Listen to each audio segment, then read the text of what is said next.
दोस्तों अस्सलाम वालेकुम कहिड़ा हाल आहिनि ठीकु आहे चाक चङा भला उमेद त ख़ैरियत सां हूंदा कल्ह सिंध हाई कोर्ट उबरू ज़मानत जे लाइ जेको लुंड सरदार ख़ालिद लुंड संदसि पुटु नूर मोहम्मद लुंड ऐं शहबाज़ लुंड पहुता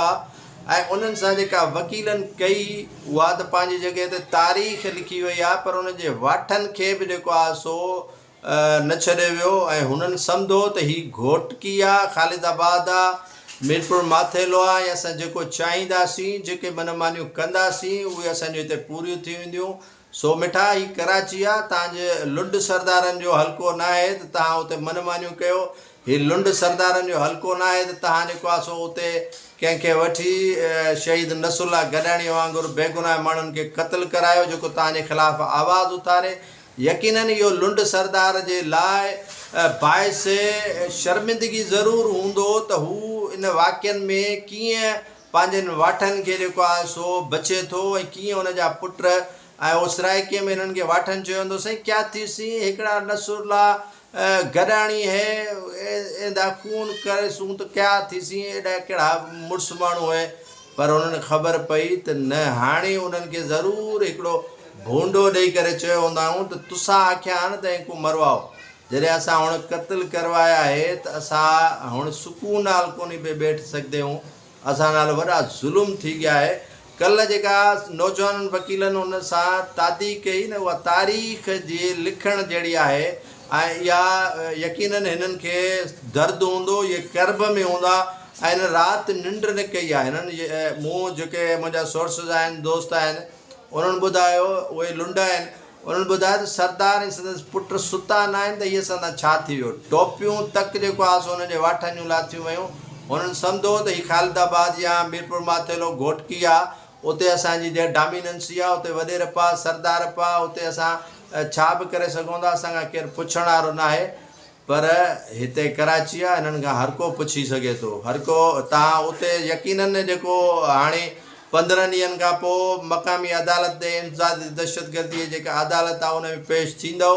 उते तव्हां बदमाशी ॾेखारींदव उते तव्हां पंहिंजी बिरादरी खे इकठो कंदव जीअं हिते जोखियनि कयो हो जोखिया नारा हणंदा रहिया त जोखियनि सरदारनि जे लाइ ऐं नाज़िम जोखियो एॾो जेको हाई प्रोफाइल केस थियो जंहिंमें हुननि चयो त इहो वाक़ियो असां सां ठही विया आहिनि उतां जा लोकल माण्हू पर जेके उतरादी आहिनि हिते उन्हनि असांजो जेको आहे सो जीअण हराम करे छॾियो आहे जॾहिं इहो क़त्लु थियो आहे नाज़िम जोखियो असांजे इलाइक़े जो आहे मलीर जो आहे त उतरादियुनि जो हिन मामले में छा वञे सो यकीननि इहो लुंड सरदारनि खे बि ज़हन में हूंदो त कराचीअ जे वकीलनि जो छा वञे जो नसरुल्ला गॾाणी जे खून जी पोइवारी कनि था त मिठा इहो खून इंसानियत जो क़त्लु तव्हां करायो आहे हिकिड़े बेगुनाह माण्हूअ जो खून करायो आहे उहो खून तव्हांखे छॾींदो कोन इहे जेके खून जा चिटा तव्हांजे मुंहं ते लॻियल आहिनि इहे क़यामत ताईं जेको आहे तव्हांजे ज़हन ते या हिनजे तव्हांजे हिन माथे ते इहे लिखियल हूंदा त इहे कातिल आहिनि इहे भोतार जेको आहे सो बेगुनाह माण्हुनि खे माराईंदड़ आहिनि नसरुल्ला गॾाणी त वियो पर तव्हांजी ज़िंदगी यकीननि ज़हर करे वियो आहे तव्हांजो जीअण जेको आहे सो नसरुल्ला गॾाणी माल करे वियो आहे त तव्हां बेगुनाह माण्हुनि खे क़त्लु कयो ऐं तव्हांखे माफ़ी मिली वञे तव्हांजी जान छुटी वञे इहो हरगिज़ कोन थींदो ऐं सिंध जो शऊर आहिस्ता आहिस्ता जागे पियो सिंध जो शऊर उथियो आहे ऐं सिंध जो शऊर तव्हांखे यकीननि सुम्हणु कोन ॾींदो ऐं तव्हां बेगुनाह माण्हुनि खे आईंदा क़त्लु कराइण खां 100 भेरा ज़रूरु सोचींदो जॾहिं तव्हां हिकिड़े इल्मु दोस्त कलम दोस्त या इंसानियत दोस्त ग़रीब हमदर्द खे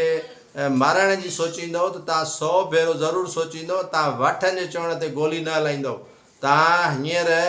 जेके कारवायूं करे वियो सो तव्हांखे फबियूं हाणे तव्हां जेकॾहिं कारवाई कंदव त तव्हां सां इन खां ॿीणो असरु थींदो कंहिं सोचो त ख़ालिद लुंड जो नालो मौजूदा सिंध गवर्नमेंट जेका पाकिस्तान पीपुल्स पार्टी सिटिंग MNA मीरपुर माथेले जो टाउन चेयरमैन से एॾो वॾा जेको आहिनि टापलूस खाननि जो नाला जेको आहे सो ईंदा हुन में FIR में इहो कंहिं सोचो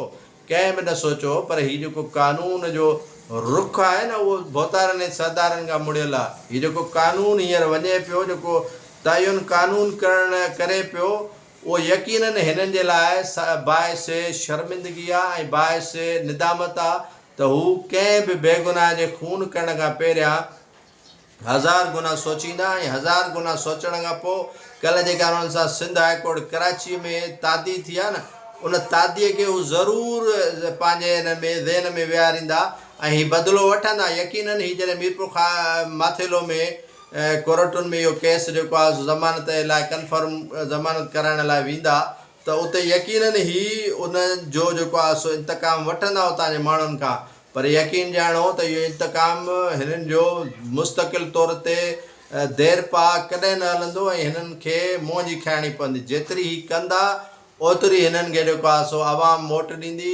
ओतिरी हिननि खे सिविल सोसाइटी मोट ॾींदी, ओतिरो हिननि खे जेको आहे सो हितां जा बाशऊर माण्हू हिननि खे मोट ॾींदा। हिननि जी जागीर ई सिंध न आहे, या सिंध खे ही जेके जागीर सम्झूं वेठा